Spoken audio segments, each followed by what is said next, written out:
So in this DSP we are dealing about unit 1. I have covered all the basic points that we need to have some idea on this in the 0th video. So now moving into the syllabus.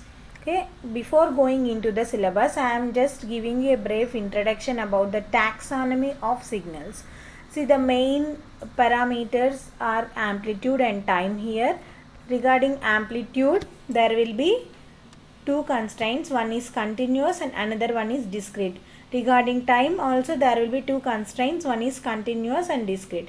So if you want to say the signal is a continuous amplitude signal, that means the amplitude will be maybe in the form of continuous or else in discrete forms. As the same way the time also in continuous and discrete forms. Okay, whenever the time and amplitude both are continuous, the signal is analog signal. Whenever the time is continuous and amplitude is discrete, the signal is continuous time signal. Okay, whenever the time is discrete and amplitude is continuous, this is called discrete time signals. When both time and amplitude are discrete, then the signals are called as digital signals. Our digital signal processing deals with discrete time signals and these digital signals. Okay, so now you will be having some idea of what signals are that. We will be having only discrete time intervals, that means only time in integers, that means time is defined at 0th instant, first instant, second instant, third instant, like that. In between any two successive integers there will be no definition for time for discrete time signals. Okay, the amplitude may be continuous, the amplitude may be a integer value or may not be an integer value, it doesn't matter. Okay, mainly we will focus on this discrete time signals in DSP.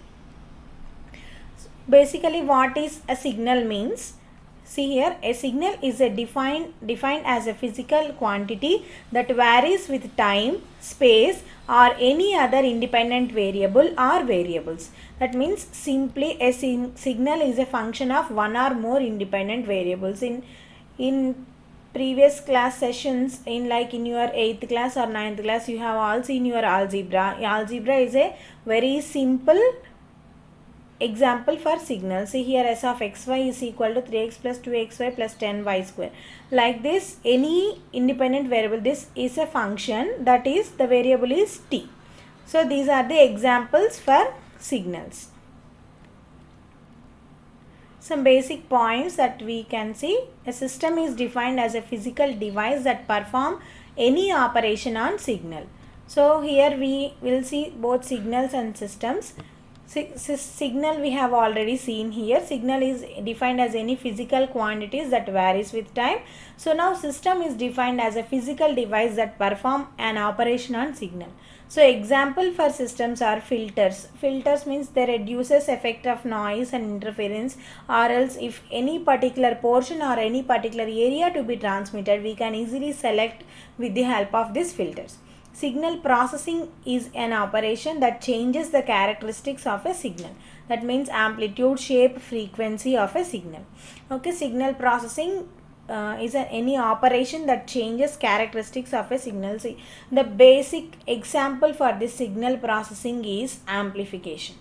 If you send any low amplitude signal to an amplifier, what amplifier does, it increases or it adds some strength to that magnitude and sends to the output. Okay, that is the general basic example of signal processing. Here we deal with digital signals or discrete time signals. Signal processing concerns the analysis, synthesis and modification of signals, which are broadly defined as functions conveying information about the behavior or attributes of some phenomenon such as sound, images and biological measurements.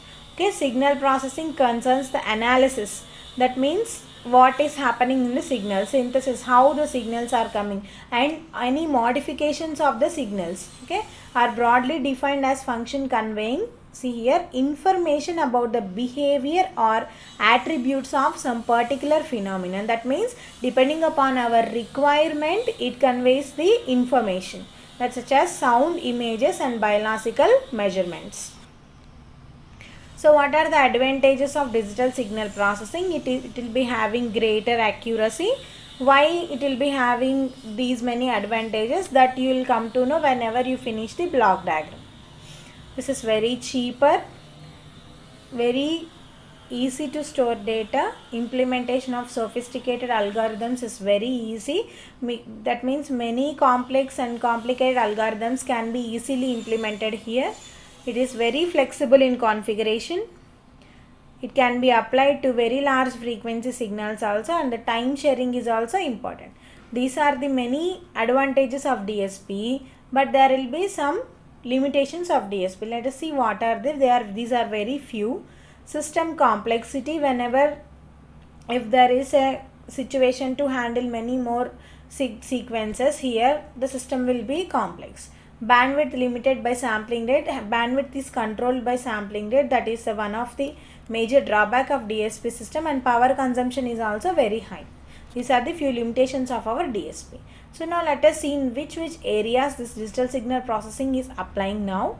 So the major area is telecommunications. In telecommunications, that means to transfer or to receive signals, this DSP is applicable. In consumer electronics, in the same way, instrumentation and control of equipments, image processing, medicines, speech processing, seismology, military, like this. These all are the fields that are depending on digital signal processing these days. So classification of signals. Before moving into the entire DSP thing, we have to discuss about classification of signals. What are the types of signals we have? What are the in-depth analysis of the signals? What are the types of systems we have? What are the in-depth analysis of the systems we are going to see? So majorly the signals are classified into four different categories depending on independent variable and the values it take. Okay, so the four categories are: first one is multi-channel and multi-dimensional signals. Second one is continuous time and discrete time signals. Third one is continuous valued and discrete valued signals. Fourth one is deterministic and random signals. See, in any electronics or communication field, you need not to by heart or you need not to mark up any definition. Simply see the name of the thing that you want to define and you will get to know about the definition. See, multi-channel, that means it will be having multiple channels. It can access multiple channels. Multi-dimensions, that means whether a 2-dimensional or 3-dimensional or multi-dimensional, like that. Very simply you can define those signals. Okay, these are the four categories of the signals. Let us see one by one in depth. First one, multi-dimensional signals. If signal is a function of single independent variable, it is called as a one-dimensional signal.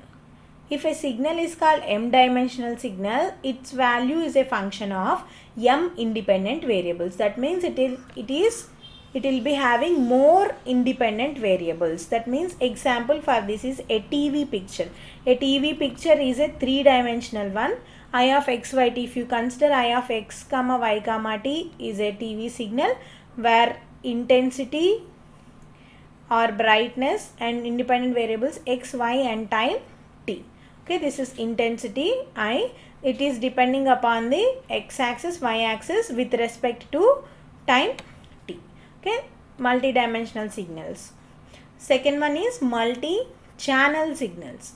Signals are generated by multiple sources or multiple sensors are called as multi-channel signals. Generally, they are represented in vector form. See, a color TV picture may be represented by 3 intensity functions corresponding to 3 principal colors: red, green and blue. This will called as RGB. Okay, so those type of signals are called as multi-channel signals.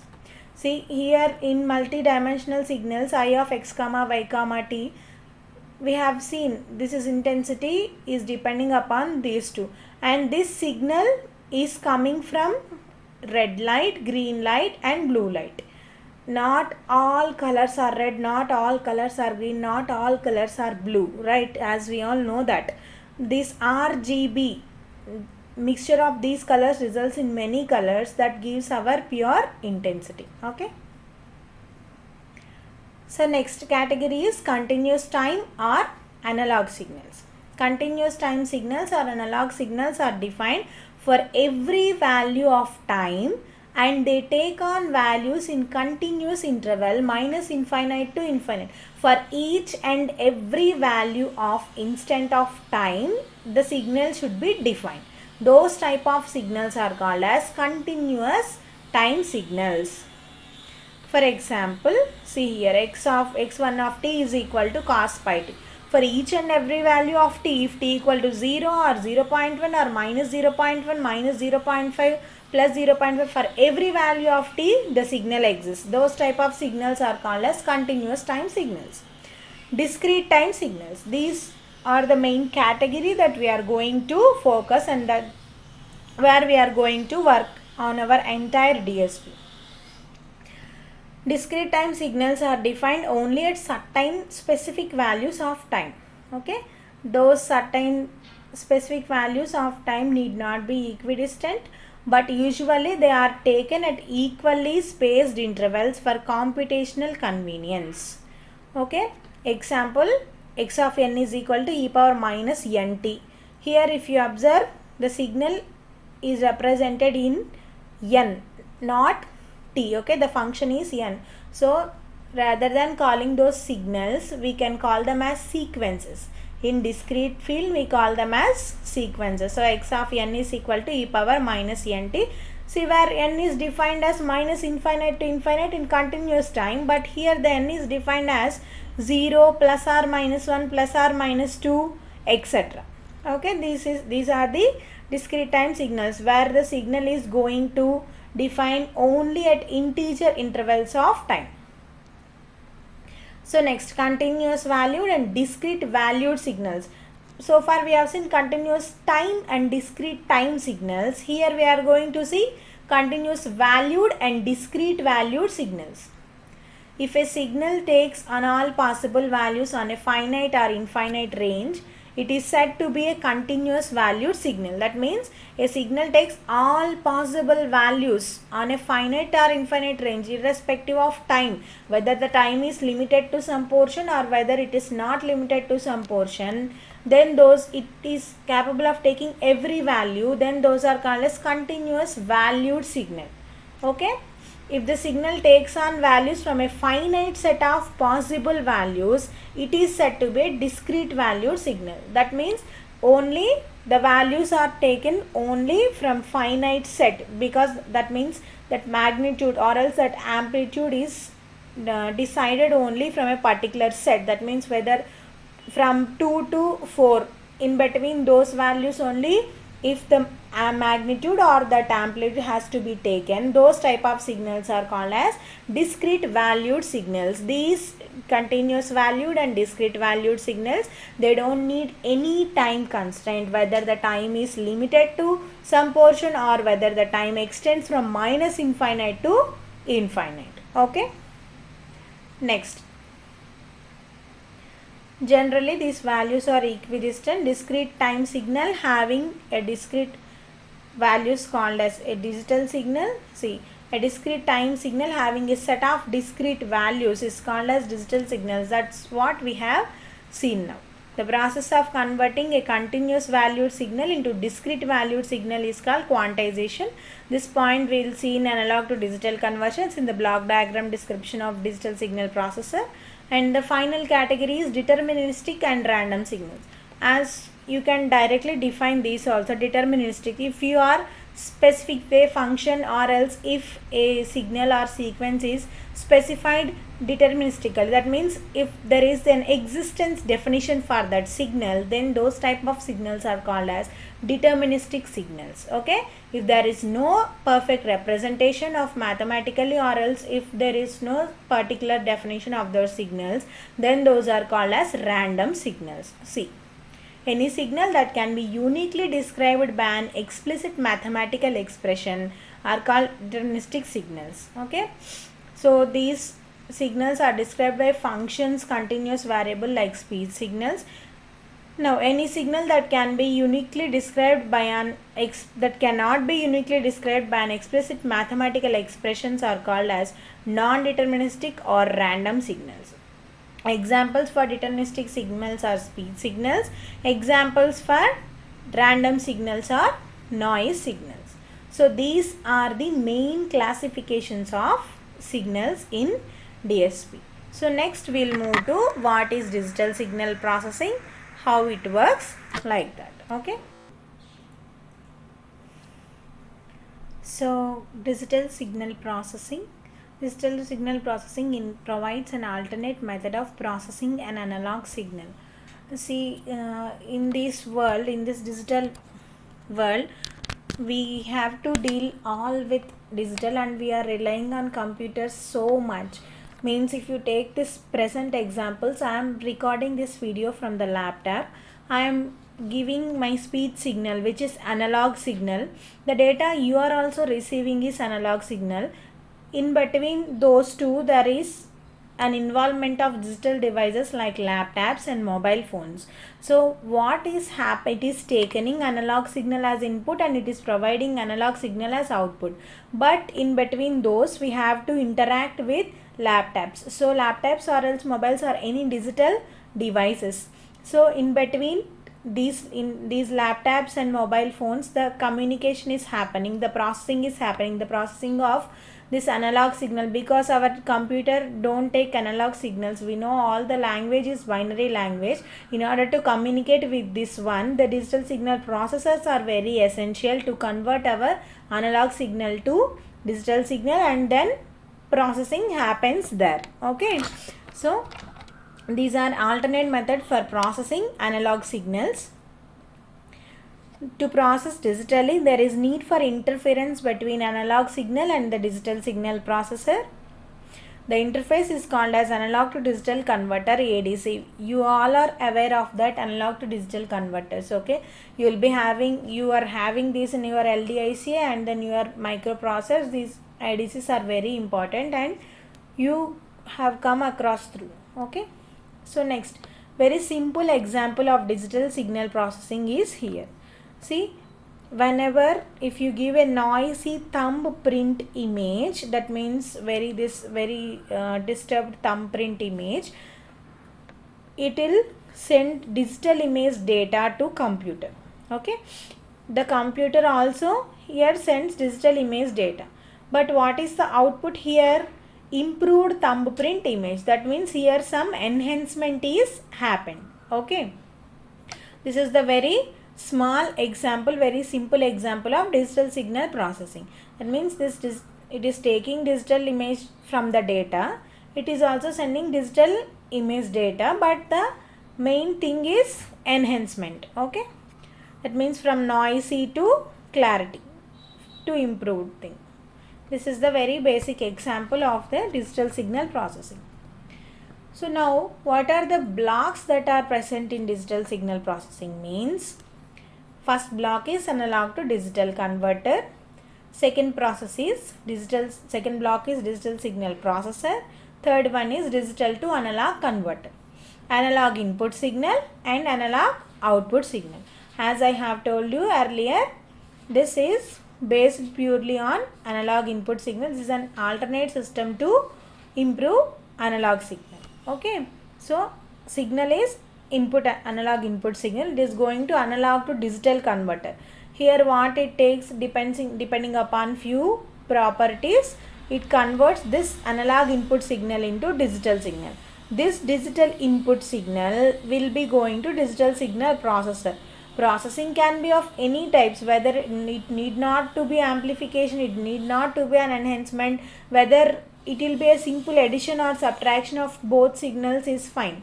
Okay, so it is going to digital signal processor. Here the processing happens, whether it is addition or scaling or folding or enhancement or amplification, everything happens in this one digital signal processor block, and then it sends digital output signal. But we are not able to analyze digital signals, we are not machines. Okay, so in order to analyze ourselves, we have to read the data in analog form. So we have to introduce a block which is called as digital to analog converter, which is the opposite of analog to digital converter. Whatever process happens here, the reverse process happens here. Okay, this is analog input signal, analog to digital converter, digital signal processor, digital to analog converter, and finally analog output signal. Okay, so let us come one more time here. In 5 to 6 steps I'll explain you what happens in this block. Whenever I give analog input signal to the DSP block, it takes the analog portion, and by converting from analog to digital form, it generates a digital input signal. This digital input signal is read by the digital signal processor, and depending upon the instructions or else depending upon the specifications what we have to do, it processes the digital input signal, or it made some changes to the digital input signal and generates digital output signal. This digital output signal goes to digital to analog converter, and finally we are capable of reading this analog output signal. This is the basic block diagram and function of digital signal processing system. Okay, in this we'll see few points. This digital signal processor may be a large programmable digital computer or a small microprocessor programmed to perform desired operations on input signal. This point I have already discussed. In applications where focus on the points what are underlined, where the digital output from the digital signal processor is to be given to user in analog form, such as in speech communication, another interface required to convert signal from digital domain to analog. Such an interface is called as digital to analog converter, which is our final block. That's why we have this digital to analog converter block. Okay, what are the things that are there in analog to digital converter? See, this is analog input signal, this is digital signal. The analog to digital converter, which is our first block, it is having 3 internal blocks, that is sampler, quantizer and coder. Okay, what are the functions of these blocks that we will see now? Sampler, sampling, conversion of continuous time signal into discrete time signal. We have discussed in signals part continuous time signal. It is defined at each and every values of time. Discrete time signal, it is defined at only integer values of time. That means this t has to be replaced with nt, where n belongs to integer. Okay, this process happens. That means if there is a signal that is defined for 0.1, 0.2, 0.3 and so on 1, 1.1, 1.2 and so on 2, it slices off in between the integer values and takes only the defined values at 1, 2 like that. Okay. Next, quantization. Converting a discrete time continuous valued signal into discrete time discrete valued signal. Quantization means it will round off the magnitude depending upon the criteria. If the magnitude is greater than 3 volts, then treat it as 1. If the magnitude is less than 3 volts, treat it as 0. Like that quantization happens. That means discrete time signal is converted into a digital signal here. And then coding. Each and every discrete value represented by a binary sequence. Finally, a binary sequence will come as output. This is the whole process of analog to digital converter. Okay, sampling, quantization and then coding. This is the block diagram of our digital signal processing. This is a very important one. Don't neglect this one. Have a look on the digital signal processing block diagram.